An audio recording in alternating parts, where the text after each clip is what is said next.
Hello and welcome everyone. This is the second podcast for day 29. In this objective, we're going to talk about speciation and two types of speciation, allopatric and sympatric. And we're going to compare and contrast these and look at a couple examples. Let's go ahead and get started. On the last podcast, we talked about reproductive isolation mechanisms.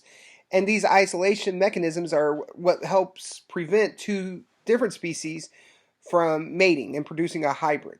But how did these different species become species? And so we think about the term speciation. When we think about the term speciation, we think about two broad types. One is allopatric,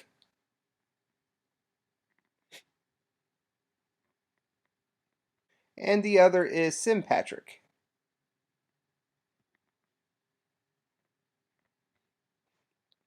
Probably the most important thing you can remember about these two is that allopatric speciation is caused by a geographic isolation.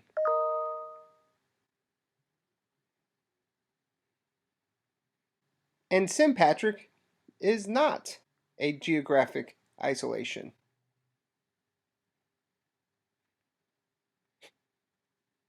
And for whatever reason, we know more examples of allopatric speciation compared to sympatric speciation.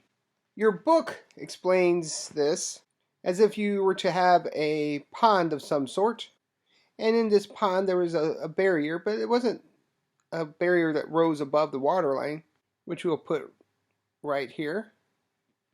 And we'll draw a variety of fish here, and these fish can swim on either side of this barrier.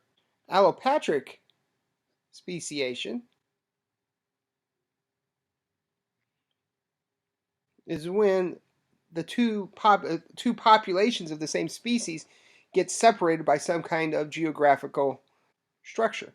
So let's say the water levels decline here in this area, and so now the water level is much lower. When this happens, the fish populations get separated, and we end up with some of the same species of fish on both sides. Initially, they're still the same species, but over time, the populations on either side, they're going to be affected differently due to natural selection, drift, and mutations. Both populations are going to be affected differently by these three mechanisms of causing genetic change. Over time, what's going to happen is that these fish now will become different species. And I'm just going to make some kind of light blue stripes on these just to signify that they have changed over time. And now we have two different species because they both have been allowed to evolve on each side of this barrier. They both have experienced natural selection, drift, and mutation, and it's affected them differently. On this side, we have sympatric speciation. And with sympatric speciation, it's a little harder to explain, but we don't have a change in geography. The barrier stays the same, the water level stays the same, and these red fish are free to swim on both sides of this barrier. However, over time, what happens is that we will form a new species, even though they are not isolated by this geography. So we can still form a new species here, shown here. And now when this new species forms right here, it will now divide and grow, and eventually it will become numerous enough where it'll be its own species. And then you'll have two separate populations here of two different species. Again, there are fewer examples of sympatric speciation, but we'll talk a little bit about that in a few moments. Okay, let's talk about an example of allopatric speciation that your book speaks about. And we're going to talk about something known as the mosquito fish. And in the Bahamas, there are several lakes that the mosquito fish have colonized. So let's draw some fish here. When they colonize each of these lakes, the mosquito fish, let's write mosquito fish here. These mosquito fish were the same species in each of these lakes that they colonized. Over time, they have evolved. They've been exposed to Just the things we talked about on the last slide. Each lake experienced mutation differently.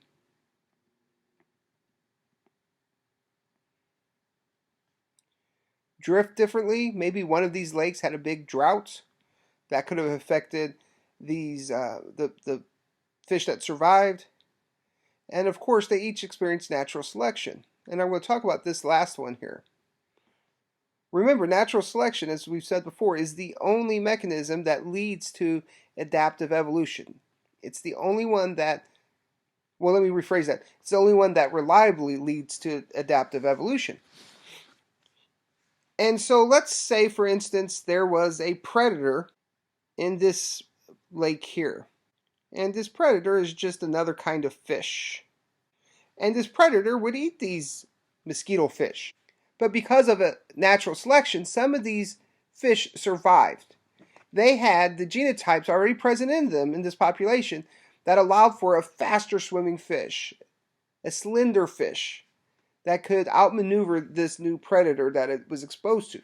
All the other fish in this population of mosquito fish that did not have that body size were mostly destroyed by this predator fish. Now, over many, many generations, what happened is we recognize this, or I should say scientists recognize, that these mosquito fish now appear to look quite different. Over here, I purposely drew these a little more slender, but maybe some of these had stripes on them, different kinds of patterns. Maybe this one completely changed partly the color to a solid light blue here, all due to different natural selective pressures. So we ended up with 3 new species.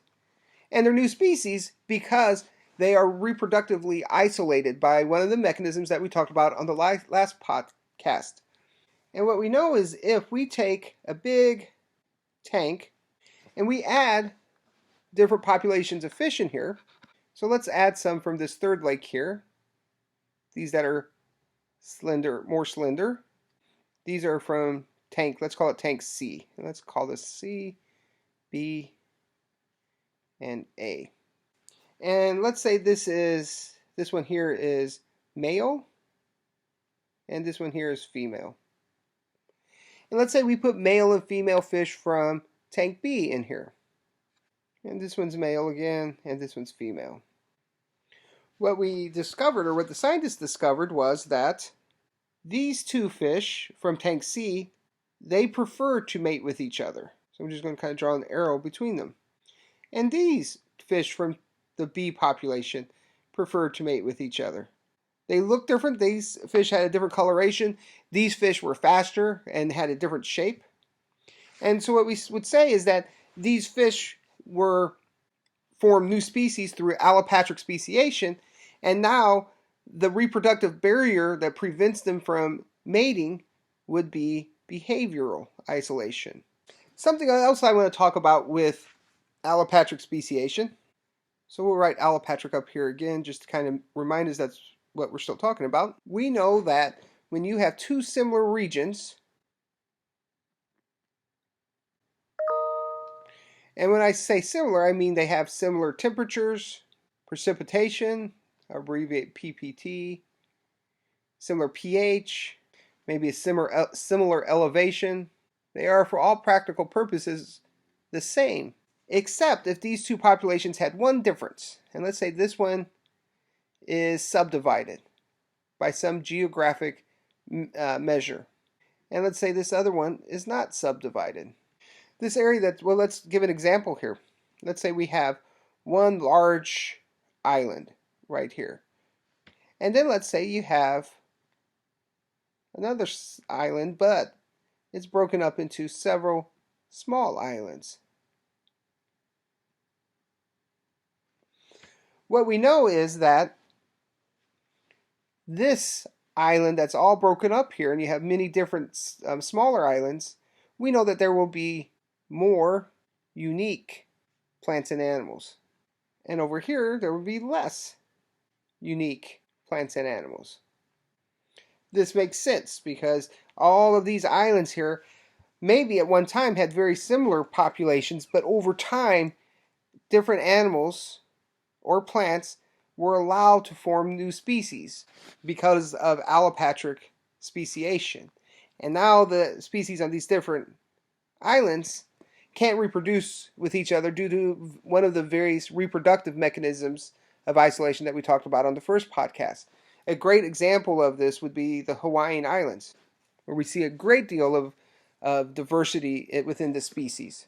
All right, the last thing we want to talk about is sympatric. So sympatric speciation. One thing, as I've said before, and we'll say it again here, is that sympatric speciation is much less common. We know, again, let's maybe draw a little picture here, and we'll just stick with fish because that seems to be the common theme here. This population of fish in this single species here, all of a sudden one day, generate a new species here. Say this one here. Let's just color it in. There's no geographic separation between them. It just arose due to some various mechanisms. One way this could happen is, though it's harder to explain, is that there was less gene flow between this fish that went on to become a new species and the other fish. So certainly in sympatric speciation we see less gene flow. Your book mentions 3 different ways that this could happen to generate this less gene flow. One of the ways they mention is sex selection. And this is just examples of where one of the genders, usually it's the female, that selects specific males. And they select specific males based on certain behaviors of that male. And that's about all we're going to say about that. And the number 2 here is habitat differentiation.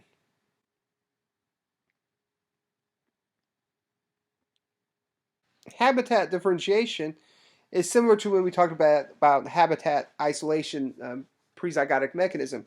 And this just means that within this similar region that there's some different habitat that certain fish will live in. Maybe this species of fish lived at an elevation in the water that was maybe 100 meters different than the other fish.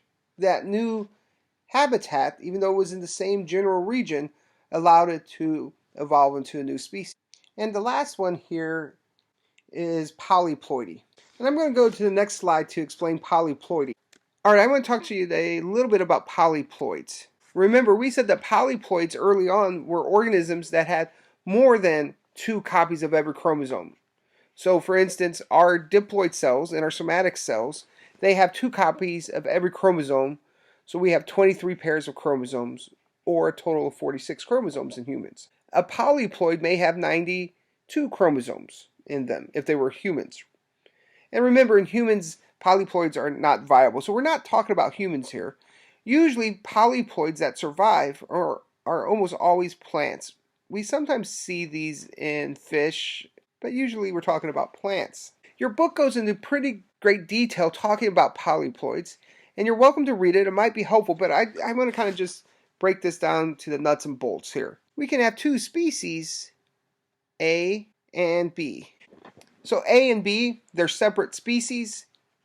A can mate with other A plants. B can mate with other B plants. But when you try to mate A and B with each other, you generate a hybrid. And we'll just call it A/B. It's a hybrid of these 2. And it is also sterile. It's sterile because both species A and B have a different complement of chromosomes in them. They're quite different chromosomally speaking.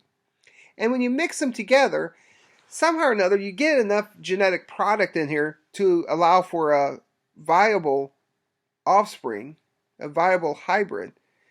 But because these chromosomes come from 2 different organisms, we don't have homologous pairs of each of them. So I'm just going to write below here, chromosome not balanced. And if you want to write in your notes, what I mean by that is they don't have a homologous pair. And if they don't have homologous chromosomes, when they divide during meiosis to generate gametes, they don't produce gametes that have a full complement of chromosomes. And because of that, they're sterile. Those gametes cannot fertilize anything else. Now what can happen though is this sterile plant can mutate in such a way that A and B hybrid here becomes balanced. Balanced chromosomes now have a homologous pair. Every one of these single chromosomes in this sterile individual now has a homologous pair here. So this mutation, really what it does is it just doubles the content of the chromosomes in this sterile individual, and now we have balanced chromosomes.